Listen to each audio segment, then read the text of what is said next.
There's very much an element of frog boiling here. If you put a frog into cold water and gently boil it, the frog doesn't notice that it's about to die until it's much too late.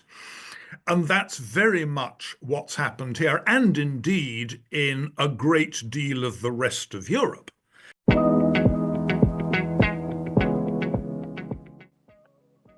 You know, quite recently this channel has reached 10,000 subscribers, for which I have to say, utterly amazed. But around this time, I know a lot of channels start to ask for other people to subscribe and to click that notification button.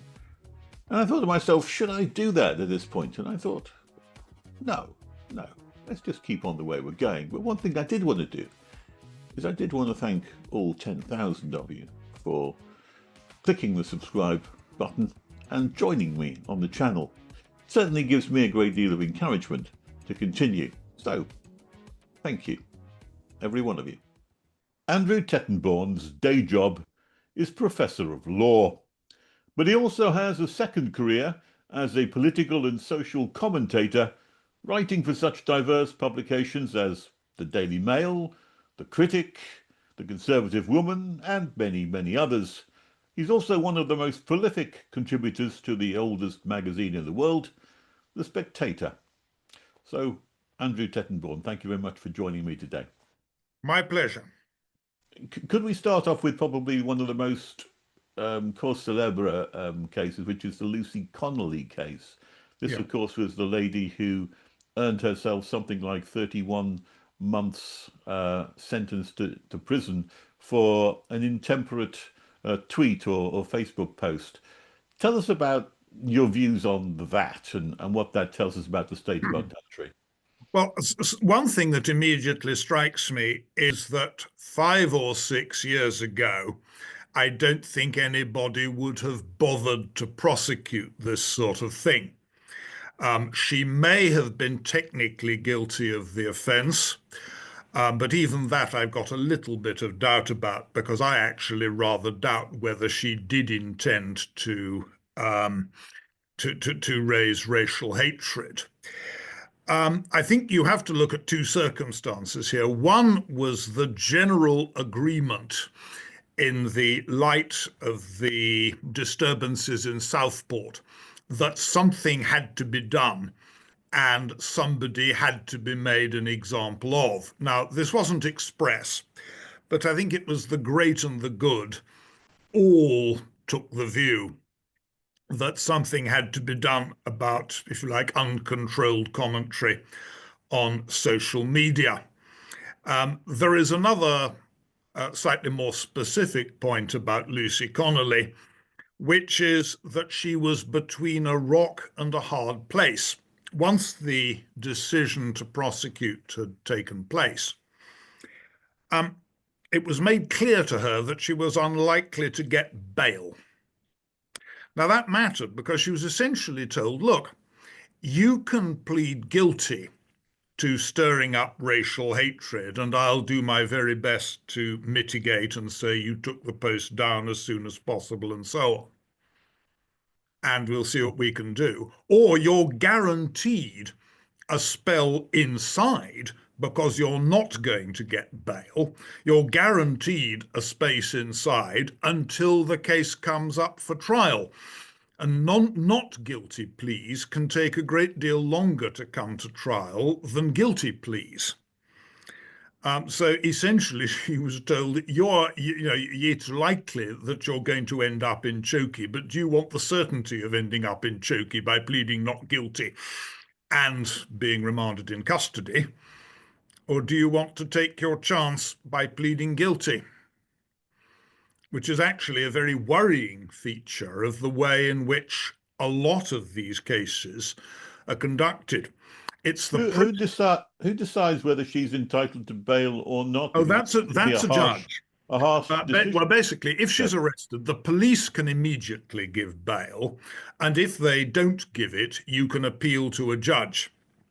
The trouble is that the offence of stirring up racial hatred has actually now been made into a very serious offence. I don't know if you know, but it carries up to 7 years inside. Wow. And a judge might very well have said, well, sorry, I don't think this is an appropriate case for bail. But I think what this case does show is that it's the process that can grind people down just as much as the actual conviction. Because you take a typical case where somebody says something on social media which other people don't like. Now, the police can come round and say, pipe down. If they say, OK, then the police might go away and they've shut them up. If they say, well, I think I've got freedom of speech and I'm damned if I'm piping down, the police say, well, OK, we're going to demand that you come down to the station, and if you don't, we're going to arrest you. If we arrest you, we have the right to search your home and to take away anything which we consider as evidence, which will, of course, include all your computers, phones, laptops, and everything else. We'll have to keep them probably for some months while we investigate them for evidence. And meanwhile, we might put conditions on your bail saying that you're not to appear on this particular form of social media. Now, we haven't got a conviction yet, and it's quite possible they may be acquitted. But nevertheless, unless you're a feisty journalist, like Alison Pearson, who got doorstepped as a result of something she'd written, who is prepared to fight back. If you're the sort of ordinary Joe, like you, me, or the guys watching this podcast, it's likely to give you a very strong incentive just to pipe down. Mm. But that's the process is the punishment then, isn't it? Yeah, that is the trouble. And of course, that's the way the police absolutely like it, and the great and the good. Because put yourself in the position of a middle-ranking police officer. They receive a complaint from a pressure group or somebody who's particularly sensitive. So-and-so is saying hurty things about me. What are you going to do? Now, if we had a proper system of free speech, like they do in the States, the police would be constrained to say, well, very sorry, this is something you simply have to put up with. But as it is, in order to get the person off their back, and incidentally to avoid a possible complaint to the police complaints mechanism, which is going to tie up the police in a great deal of paperwork, it's much easier to say, well, look, we'll send someone round to suggest that this person pipes down, and if necessary, we'll put forward the possibility of prosecuting them under the Communications Act. That's the one that says that you mustn't say anything grossly offensive on anything to do with the internet, social media. It lets the police tell the complainant, look, you're okay, we've done something about it. The fact that free speech tends to disappear down the cracks isn't really their business. I was talking to a professor over at Princeton only last week, Professor Robert George, Professor of Jurisprudence. Yeah. And he was utterly outraged. He'd not heard of some of these cases, utterly outraged and shocked that you could be arrested for just posting something online. It was beyond his understanding that we had come to this situation. Have we got a bit complacent about the way in which we've lost a number of these freedoms? Oh, absolutely. There's very much an element of frog boiling here. If you put a frog into cold water and gently boil it, the frog doesn't notice that it's about to die until it's much too late. And that's very much what's happened here, and indeed in a great deal of the rest of Europe. We have to remember that compared with some countries in Europe, we are still a bastion of free speech. Germany, for example, quite seriously makes it a criminal offence to call a politician an idiot. Sounds more like Soviet Russia, doesn't it, or China? That does rather. But the Americans have always had the idea that you should have robust protection for free speech, or at least not always, but since the 1930s. You have That's robust probably protection. because they've always thought their politicians were idiots. Well, they may do. I don't know. Some are, some aren't. But it's very much a difference in instinct between people in the United States and people in Britain. But unfortunately, in Britain, we've had a series of bits of legislation, all saying, well, this is just a little restriction on your freedom of speech. It started in 1965 with incitement to racial hatred. In the end of the last century, that was extended to cover not only racial hatred, but religious hatred and a number of other protected characteristics. It was then changed again so that instead of having to show an intent to foment racial hatred, all you had to show was a likelihood that such hatred was likely to be aroused, because actually this was the report on the Red Lion Square disaster, Red Lion Square demonstrations, when I think it was Lord Scarman, who was a senior judge at the time and a remarkably illiberal one, said, oh, well, it's far too difficult to get convictions if you've got actually to prove an intent to foment racial hatred. That's the point. We need to make it a good deal easier.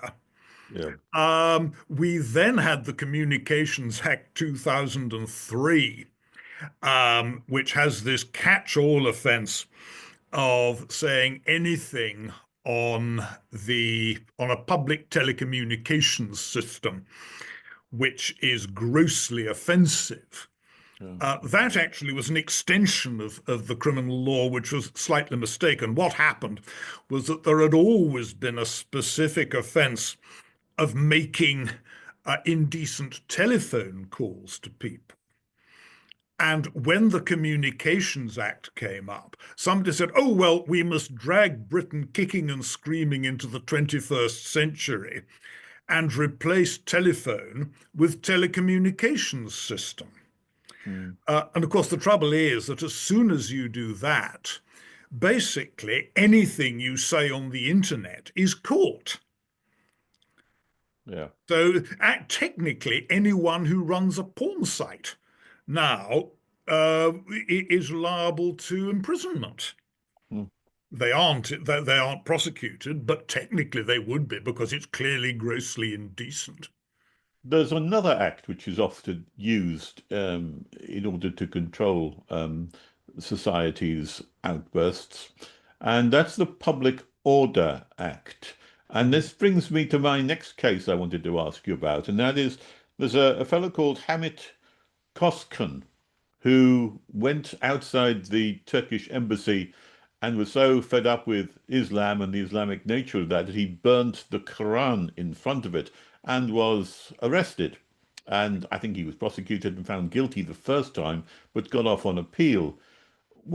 That was all on the basis of the Public Order Act. What do you make of that? It is that there is an offence under the Public Order Act of doing something which is insulting or threatening and likely to cause distress to other people.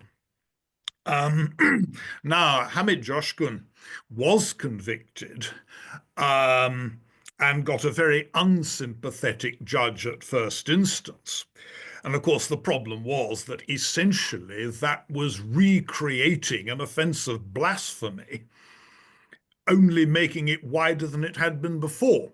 And this was actually one of the points on appeal, because we got rid of blasphemy, I think it's about 16, 17 years ago. I've forgotten the actual date.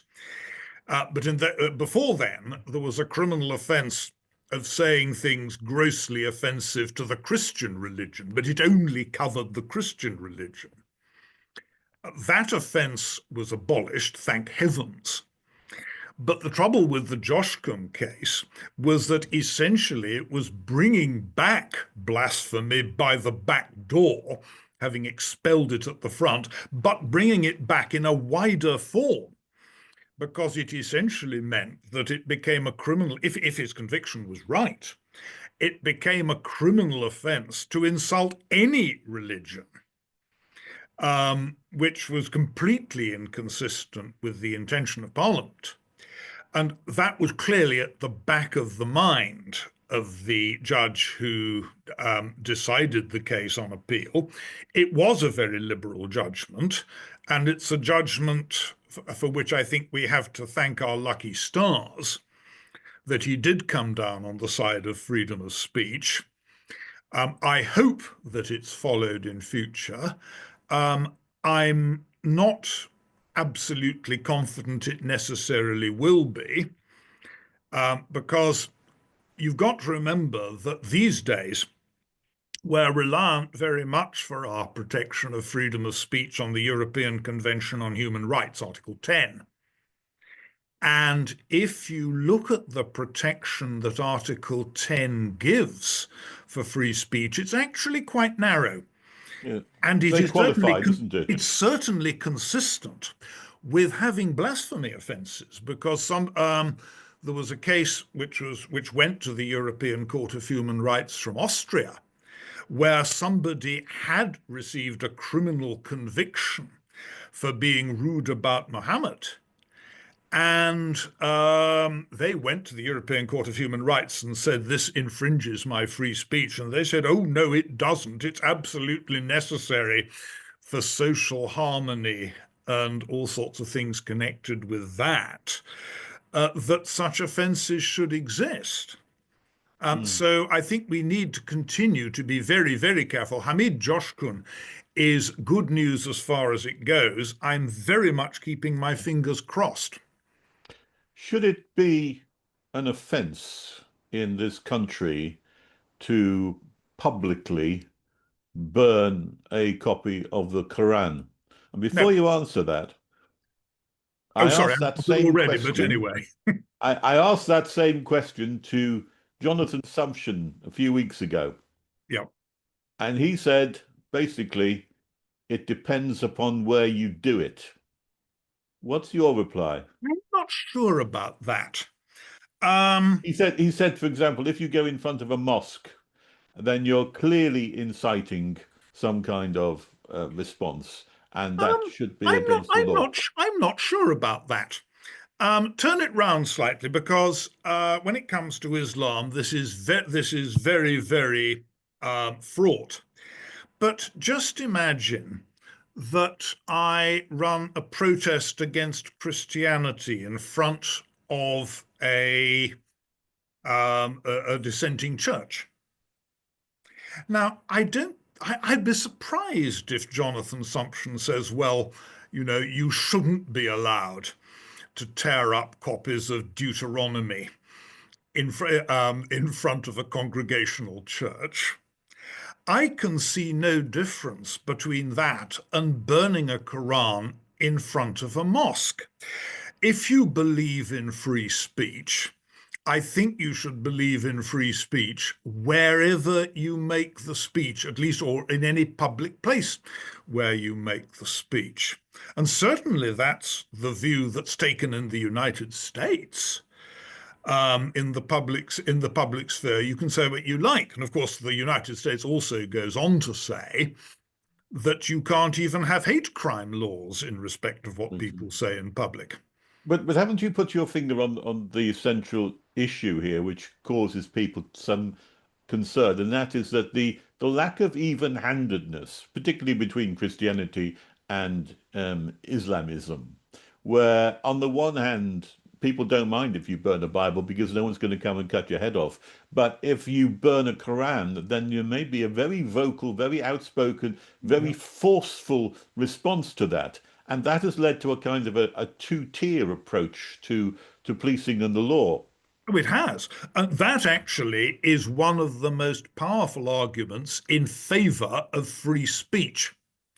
That as soon as you create restrictions on free speech based on, for example, the causing of distress or the causing of offense to people, and we've gone overboard on that in the last 20, 25 years, you actually create a situation where there's a temptation to engage in two-tier policing and a temptation in the police to say, well, if somebody screams loudly, we will prosecute. But if they don't scream loudly, we won't, which in turn leads to a perverse incentive. You know, the bigger the fuss you make about what is being said, the easier you find it to get the person who said it prosecuted. And it also undermines one of the central tenets of policing, doesn't it? Which is that you police without fear or favour. Well, that is the trouble. But the trouble is also that these days the police are seriously overstretched.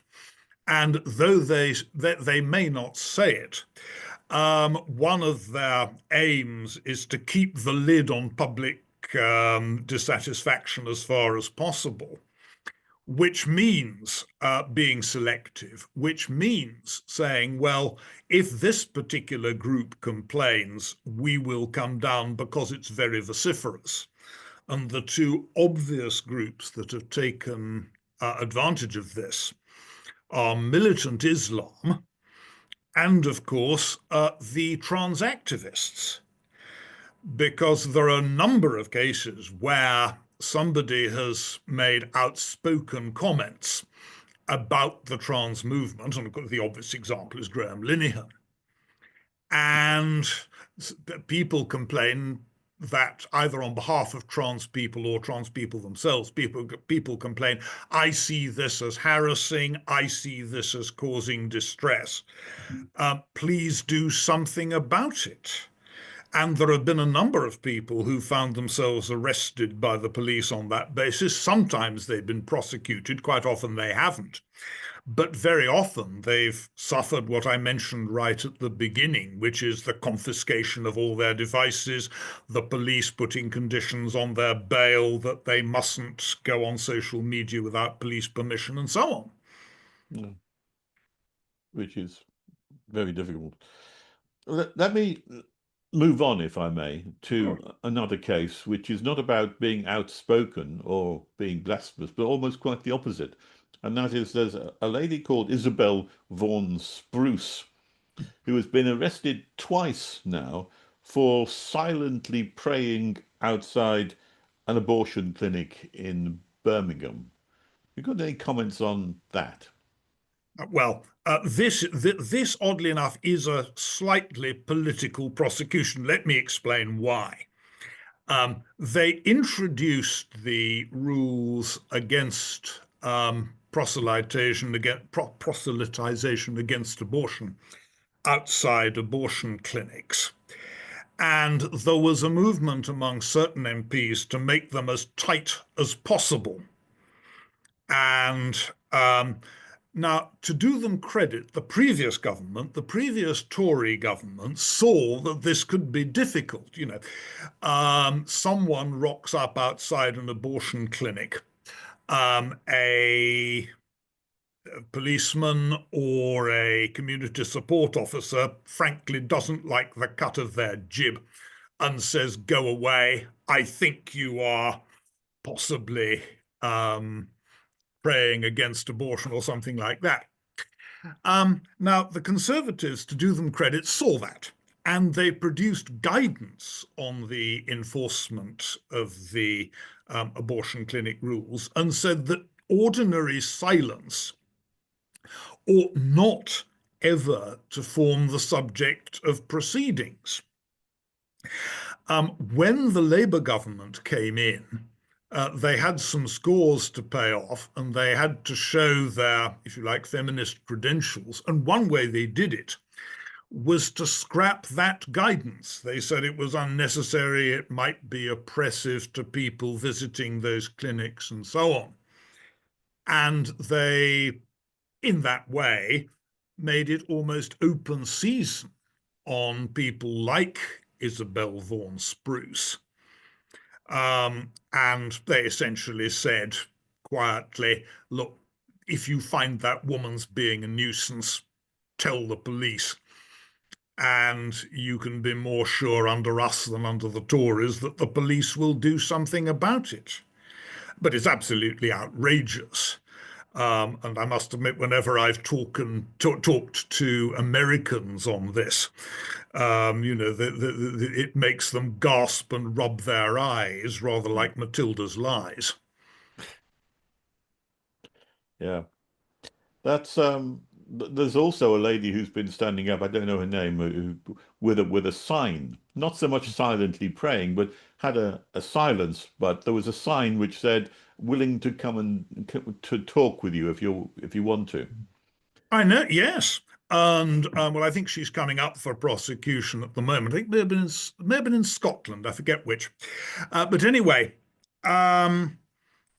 That kind again, of ups the ante a bit if you've got a yeah, poster or a it's sign. fairly obvious she is anti-abortion. The real question is whether it's ever justifiable for the state to prevent someone saying they're prepared to talk to somebody in a public place.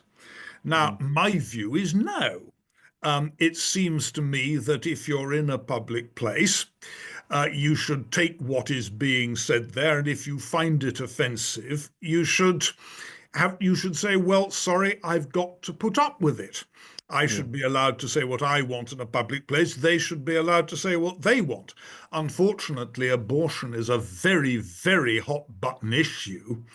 And there are plenty of people who say, well, this is really a special case. You want to give advice against abortion, you want to pray. There are lots of places you can do it, but here you just shut up.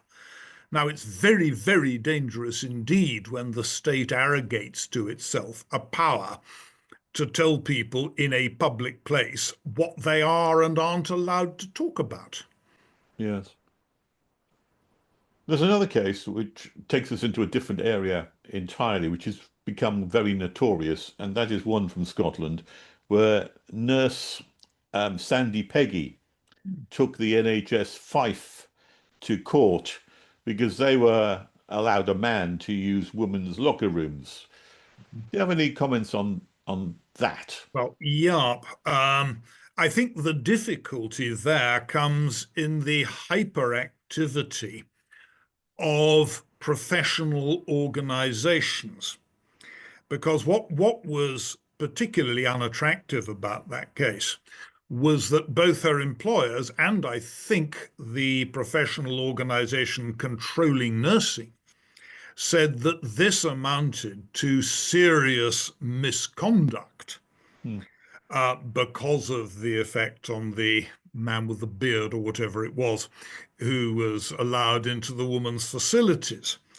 Now, I certainly think that one of the future battles is going to be with professional organizations who are attempting more and more to control what professionals are allowed to say on and off the job. And I'm not sure whether that should be encouraged. Um, but let's say I'm watching this space and I'm getting fairly worried about cases of that sort. I think the case against her in terms of gross misconduct was dismissed, and Yeah, that but I think there may be further proceedings still going ahead. yes, but I think there are. Um, Well, and well, the real trouble with all how do these we get cases, into this situation that well, again, it's a hot button issue, and it's the hot button issues that actually cause these problems. Um, and obviously, the trans debate is a seriously hot button issue. It shouldn't be, because um, There are genuine male to female transsexuals who dress the part, look the part, speak the part. And, once on occasion I've talked to them. And they make it quite clear that 99.9% of people aren't concerned with this. And I think, the nurses in Scotland and Darlington were somebody to come into the ladies who actually looked like a lady, but just happened to have once been a man. I don't think that would cause particular problems. Certainly the trans people I've spoken to say, well, you avoid I was going to say pushing it in people's faces, which is a little bit of an unfortunate way to put it, but you avoid giving offence. And Yeah. if you dress the part, you go into the loos appropriate to the part you dress. I think the real difficulty here is when you get people who are male and fairly obviously male, but say, "Oh, I think of myself as non-gendered, or I think of myself as female, and I'm going into the loos that I want to go into." Now, I think the state has every reason and every justification in preventing them doing so. And indeed, the Supreme Court said exactly that in the decision in For Women Scotland. The worrying thing being the number of public authorities who've essentially said, well, we don't like that decision, and we're not quite sure when, if ever, we're going to obey it. If ever actually there was a threat to the rule of law. That has seriously perplexed me as to why they've done that, because surely they must be opening up themselves to some form of prosecution where the law is now settled that. Well, they could be sued. But remember, here you're dealing with a big organization and middle management.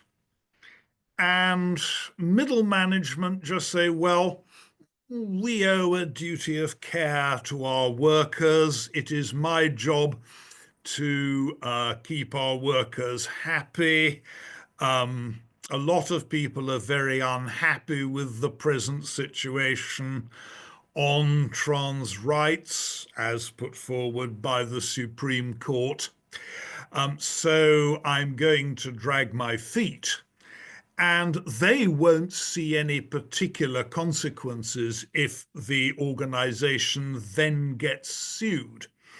If you like, there's such a layer of fat in the form of management between them and any effect of the decisions they take on their organization that it's actually remarkably easy for them to take not a great deal of notice of the actual legal requirements. And certainly if they go to their line manager, the line manager is going to say, oh, for God's sake, I got something better to do. Just go away and deal with it as best you can. Because that is the way with far too many line managers. The fact that so many organizations and even government departments have dragged their feet on implementing this. The civil service, I believe, were dragging their feet, if not still are. I believe the House of Commons was dragging its feet in terms of implementing this with their own public loos. And of course, NHS in different parts of the country are still dragging their feet on it too. Does this indicate to us that the likely outcome of this eventually will be that Parliament itself will overturn that ruling of the Supreme Court by legislation and change it? They're certainly hoping that that's going to be the case, but they're also hoping for something else. If you've noticed, what we're dealing with at the moment is guidance from the Equality and Human Rights Commission. Yeah. Now, the Equality and Human Rights Commission is currently run by Baroness Faulkner, who's an extremely sensible person put into office, actually, I think, by Liz Truss when she was Minister for Women and Equalities. And she is thinking of producing guidance which is pretty no nonsense Mm. on putting into effect the Supreme Court decision. Yeah. But a lot of people are very aware at the back of their mind that Baroness Faulkner's tenure runs out very soon, Wow. and she is due to be replaced by, wait for it, Harriet Harman, who is going to show, well, they suspect, a great deal more sympathy to their point of view.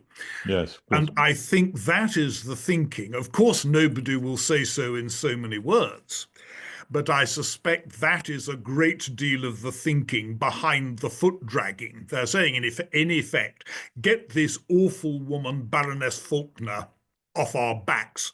Wait until we've got someone who's more sympathetic to our point of view and play it from there. Right. That explains why they're dragging their feet then, hoping for a change. I think it might. That's purely speculation on my part, but I suspect it may be right.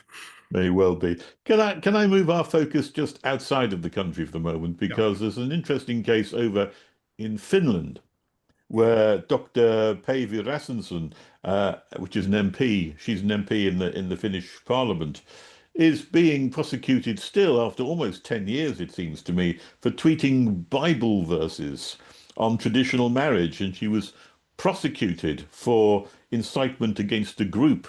Although she's got off, I think, twice, the prosecution are continuing to appeal this to various higher courts. This is an outrageous, this is a completely outrageous case.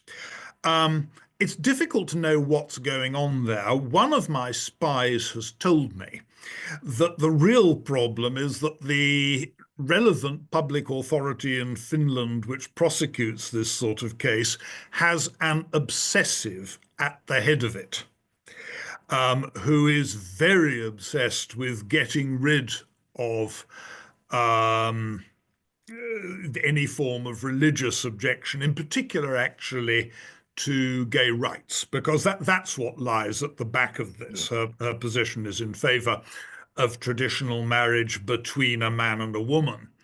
And they're determined to take this as far as they can. I think they probably realize they're on a hiding to nothing, because even well, let's assume, sorry, I'll start again. Let's assume that the Supreme Court upholds the acquittal, and I think it's quite likely it will. Hmm. That, I think, is going to be an end of it. Were the Supreme Court to convict, were it to reverse the decision, I think it's fairly clear that, well, she's bloody minded enough to go to the European Court of Human Rights. And I think even that broken reed, the protection for free speech in Article 10 of the European Convention, would uphold what she has said. So I think it's really just a case of a bloody-minded prosecutor who is determined to be able to tell their friends, well, I've done my very best. There's nothing The more I can implications, do.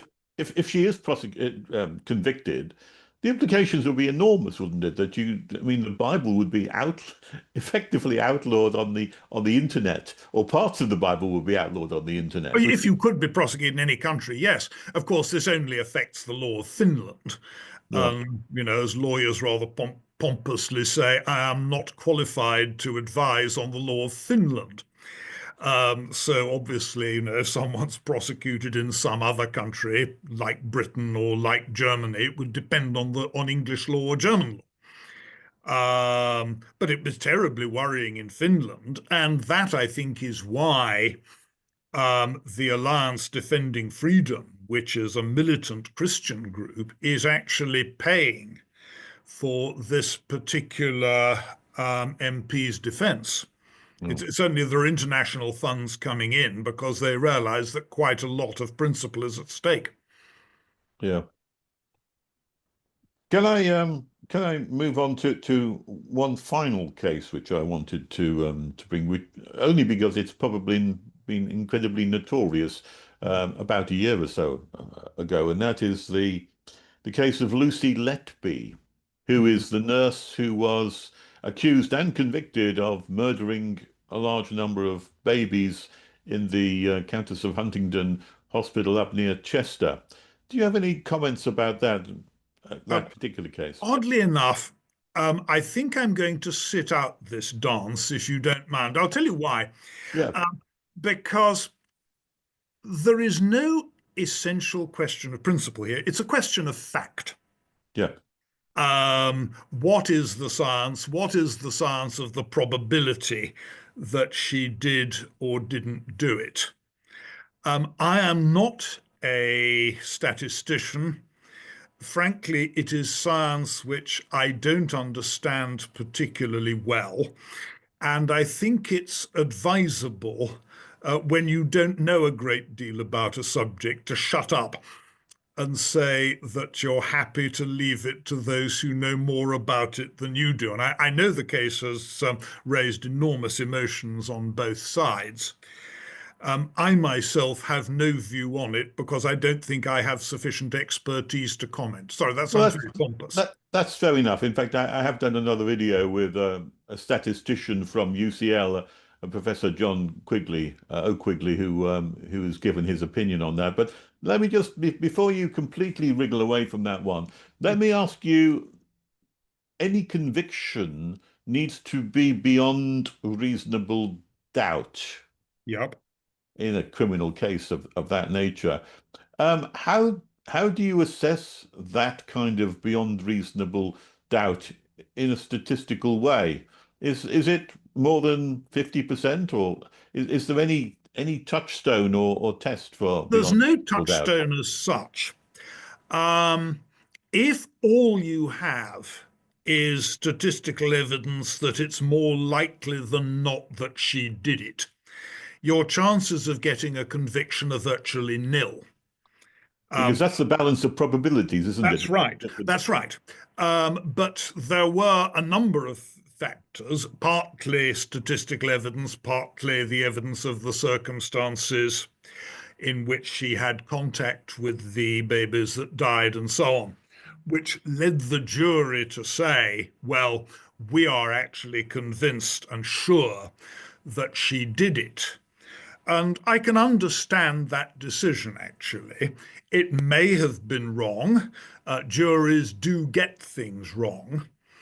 But I think there's a perfectly respectable case here that there was proof beyond reasonable doubt. It's now up to the serious experts on probability, on statistics, and so on, which I'm not, to pick To deal holes with. in it if they possibly can. Fair enough. Let me move on to a more general issue then. I'll leave the cases behind. But I did, in a previous video, as I say, I spoke to Professor Robert George in America, and I introduced him to the concept of a non-crime hate incident, something which he had never heard of before. And I'm when I surprised. explained what I thought it meant to him, he was shocked, I suppose, is the word that you'd Again, have to use. there's his look, Philip. There's history here. The Take us through reason it, why please. the reason why these came in was this. It was after the Stephen Lawrence affair. Now, when Stephen Lawrence was murdered by a bunch of white thugs, there was no doubt that the Met showed very considerable incompetence. I won't say they rose to the level of the Keystone Cops, but it got quite close to it at times. Now, there was a report by Lord Macpherson on this. Lord Macpherson being a Scottish law lord. And one of the recommendations of the Macpherson report was that more needed to be done when the police had evidence in front of them that there were racist tensions involved, because the argument obviously was that Stephen Lawrence had been killed by a white thug, which he clearly had. And his recommendation was that the police should give equal prominence both to evidence of crime, of racial crimes being committed, and also to evidence of racial hatred being shown, even though that wasn't a crime. So the Macpherson report said there had to be almost equal prominence given both to criminal racism and to non-criminal racism. That was the origin of it. And having received that report, the College of Policing, which is a sort of general oversight body for police forces as a whole, promptly produced guidance and said, yes, make notes of anything like that. And it's important that these be taken seriously.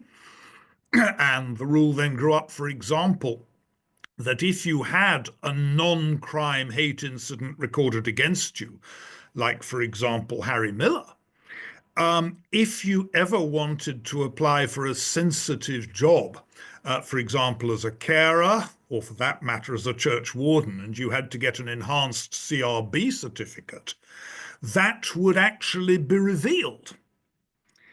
And that's the present situation, or almost the present situation. But isn't that based on a fundamental mistake?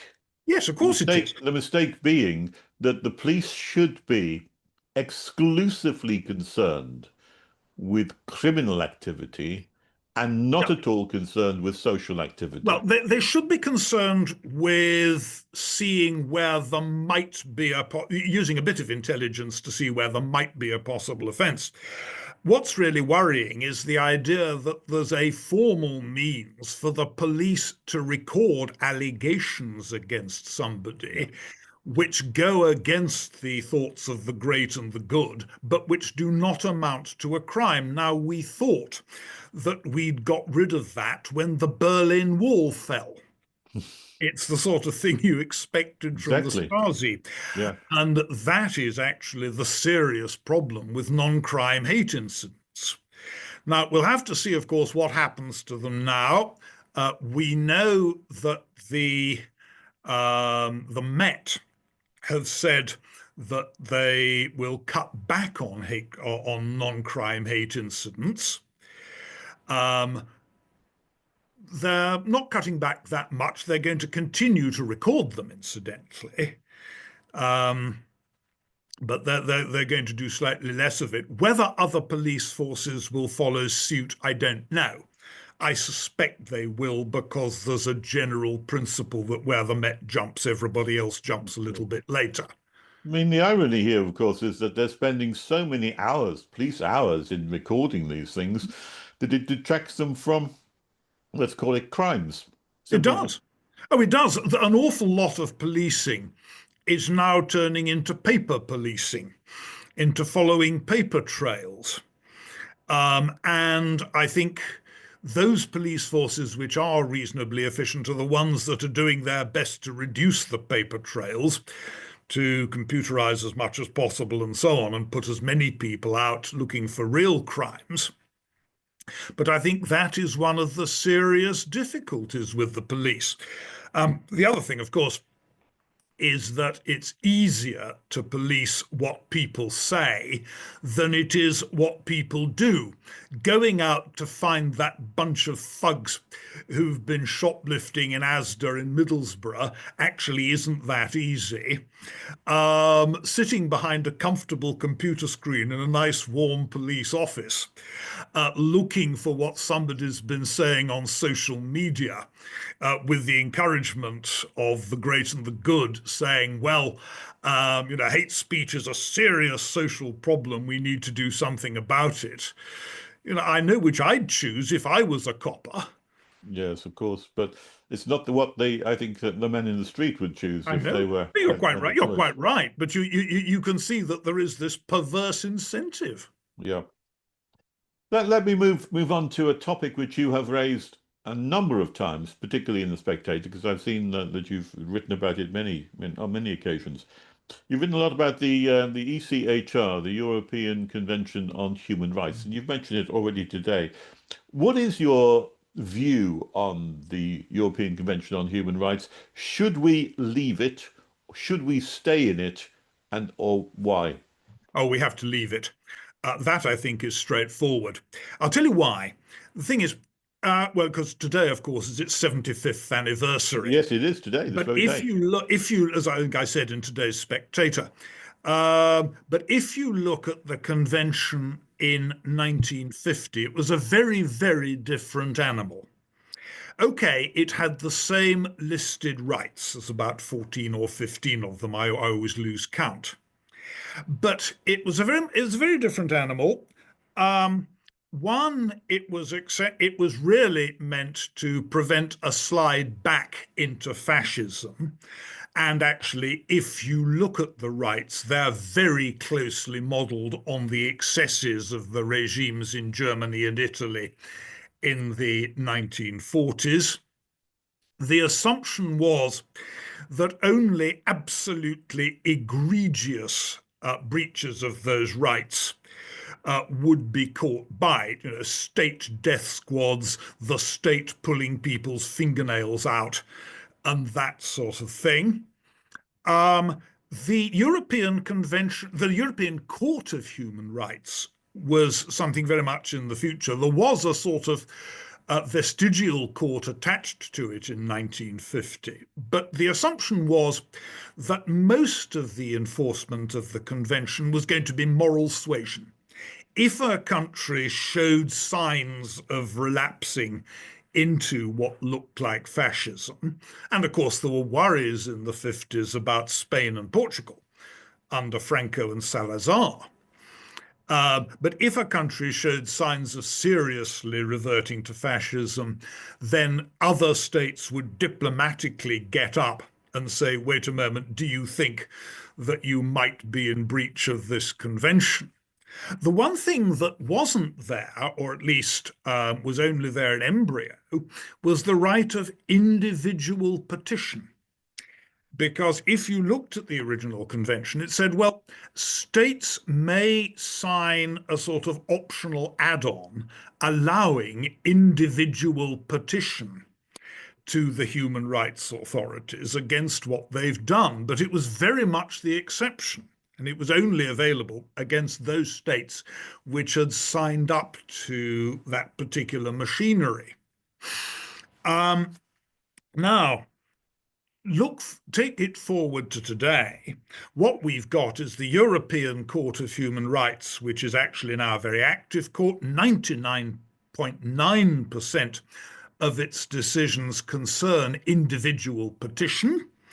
Every member of the ECHR now allows individual petition.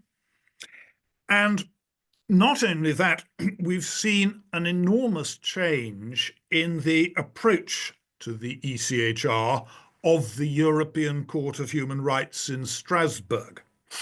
Until about the late 70s, it was tolerably unkeen on intervening. It only intervened in what it saw were quite outrageous cases, or generally speaking.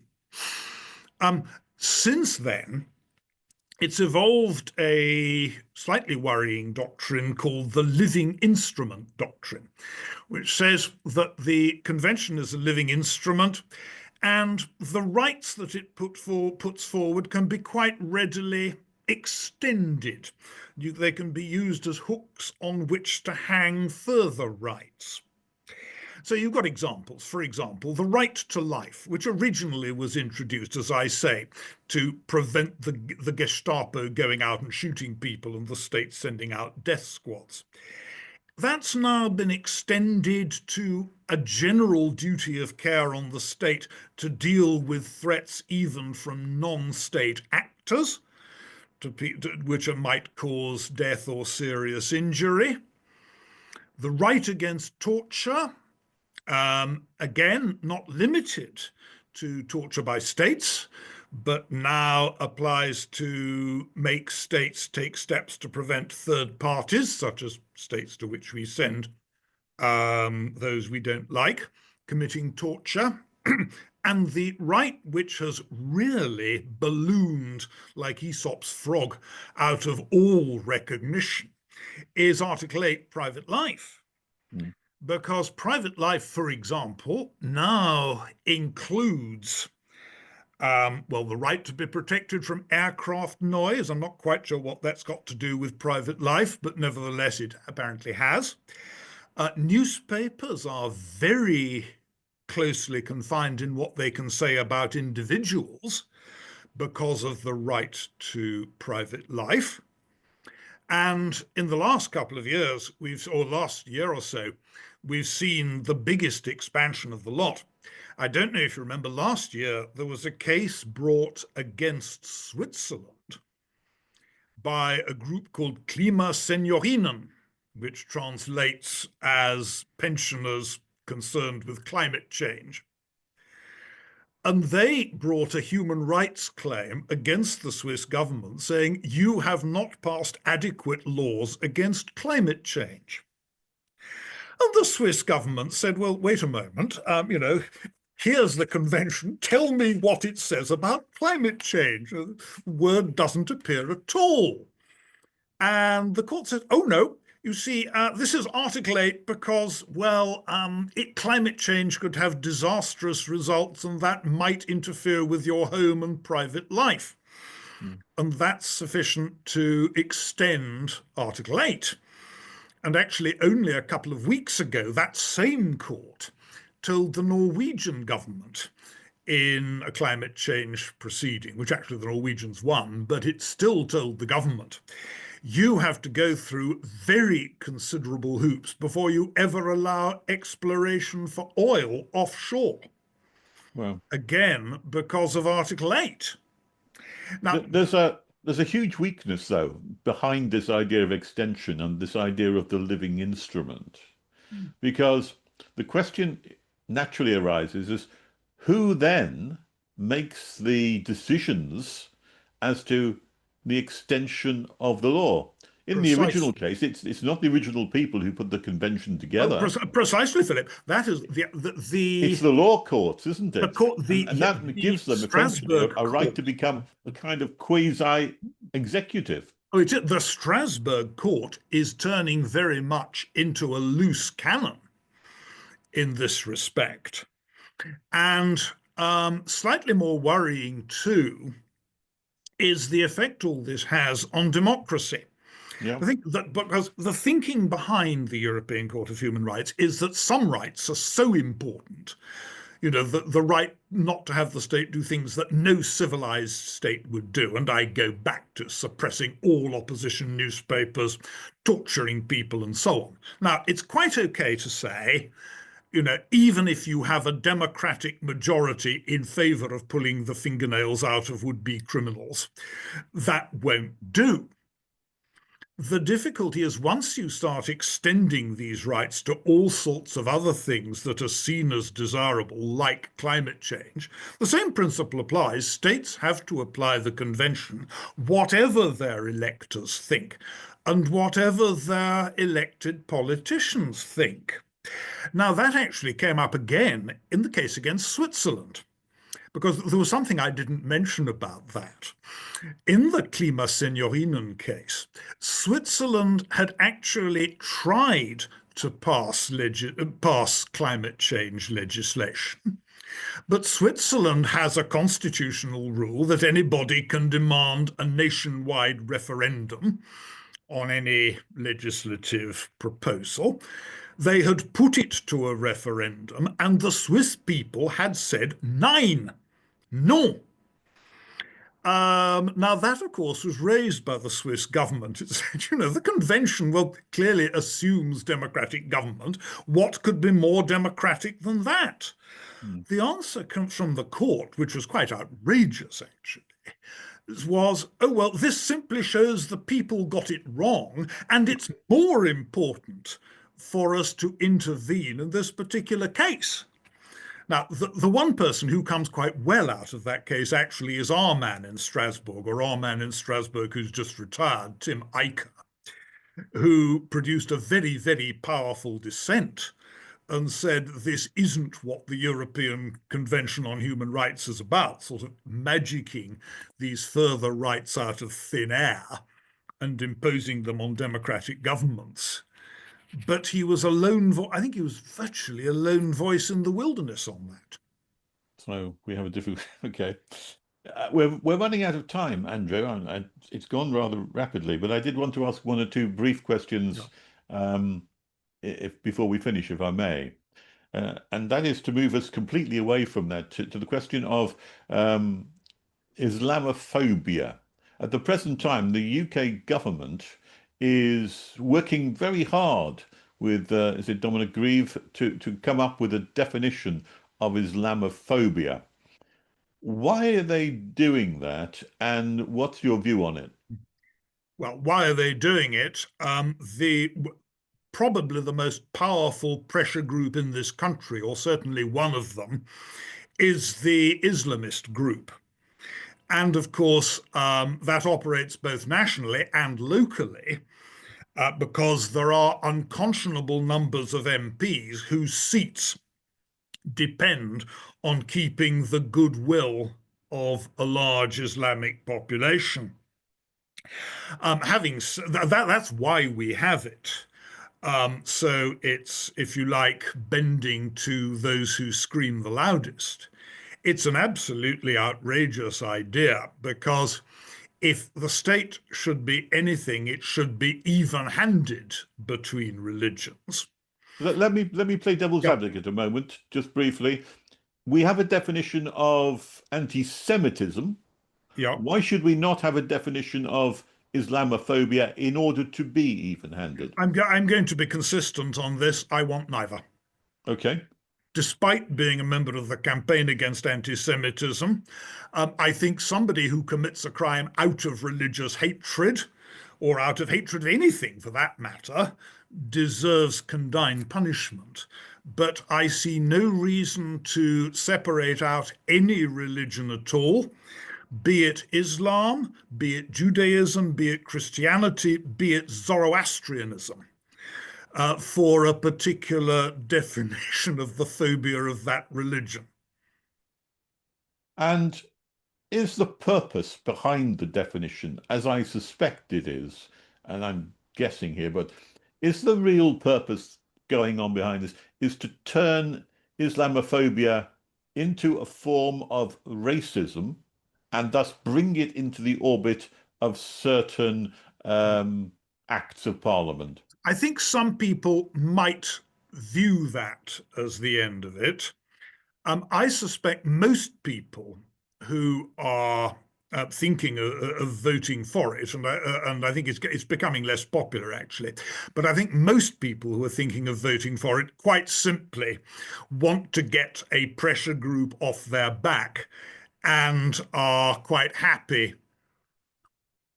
to adopt a definition saying, well, this doesn't really have any legal effect at this stage, but look, it shows that we've got your back, guys. Fair enough. Okay. My final question, if I may, is a kind of broad sweeping question, and maybe the most difficult of them all. But as you stand back and you look at the state of English law today, and of the judiciary too, in the way in which the laws are interpreted, what do you think is the biggest issue that we have as a society and that would need correcting? Well, I think when it can't, well, I'll keep it to freedom, because otherwise I'd be here at least until Christmas. What I think we do have is a very worrying tendency in the great and the good generally, and that includes politicians, it includes judges, it includes the media and members of a great many professions. What we have is a distinct suspicion of freedom, a loss of the idea that we should, generally speaking, be free to lead our lives as we think fit. It doesn't matter so much what the law says, but if you look at Britain, say, in the 1980s and 1990s, we did allow people to get on with what they liked. We allowed people to say what they liked. I remember when I went into universities, whatever the legal position was, you could say what you liked, and people just said, well, all right, he might be mad, but nevertheless, that's what he thinks, and we'll leave it at that. These days, unfortunately, any proposal to achieve social peace by limiting people's freedom gets far too much welcome. And I think that's behind a great many of the problems that we've got. Any laws or remedies to that? I'm going to say only education, and increased involvement by people like the Free Speech Union and other pro-freedom organizations like the Manifesto Club, for example. Yeah. But what we do need is social support rather than legal support for freedom. I think we do need something like the American First Amendment for free speech as well. But it's very much, I think, a matter of getting the great and the good back to the belief they used to have in favor of leaving people to get on with things and not worrying too much that that might cause somebody somewhere a bit of unhappiness. Professor Andrew Tettenborn, thank you very much indeed for a fascinating conversation today. Thank you for having me. You're also at odds with Jonathan Sumption over the need for the equivalent of a First Amendment. Yes, I over am. here, I because am. he was adamantly against that kind of a Yes, I thing. know he is. He's a bit of a loose cannon, but no, I've come to the conclusion now that we need it. The trouble is, of course, and there's an irony here, the European Convention on Human Rights would not allow it. Wouldn't it? That's interesting. Article 8, respect for private life. There was something I didn't tell you. It demands strict laws against hate speech. Does it? So a state That's can be another in real breach problem, I of think. the convention.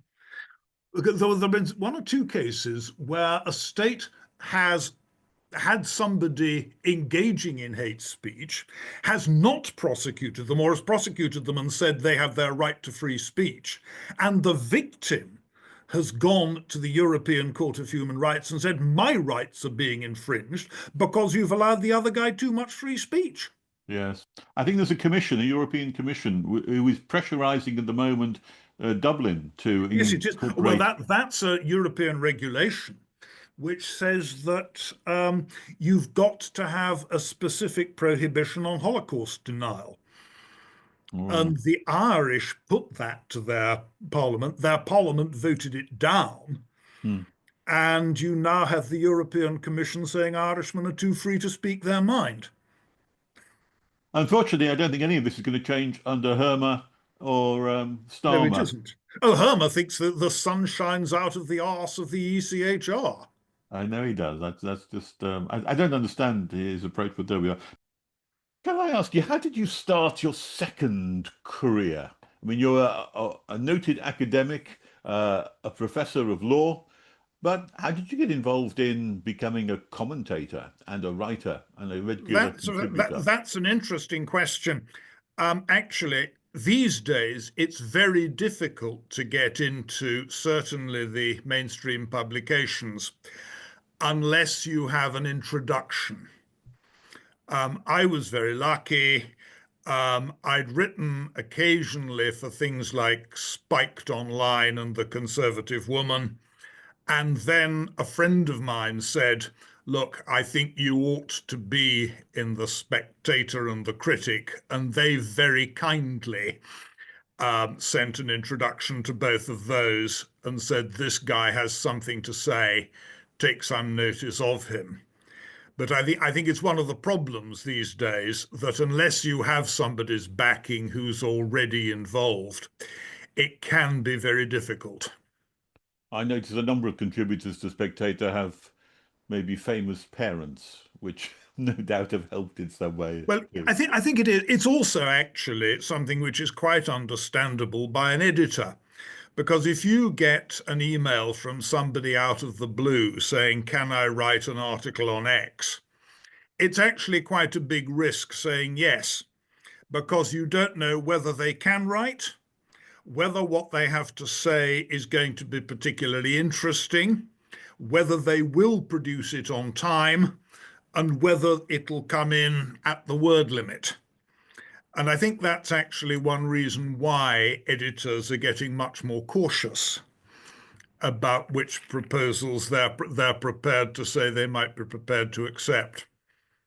So what advice would you give then to some new and aspiring writer who wishes to break into that kind of field, or maybe some old retired lecturer like myself who wanted to break into such a field? What advice would you give if they don't have such contacts? I think you have to build them up. What the best way to start is probably by writing for one of the numerous blogs which appear all over the internet, where you don't do it for payment, but somebody might be interested in what you have to say.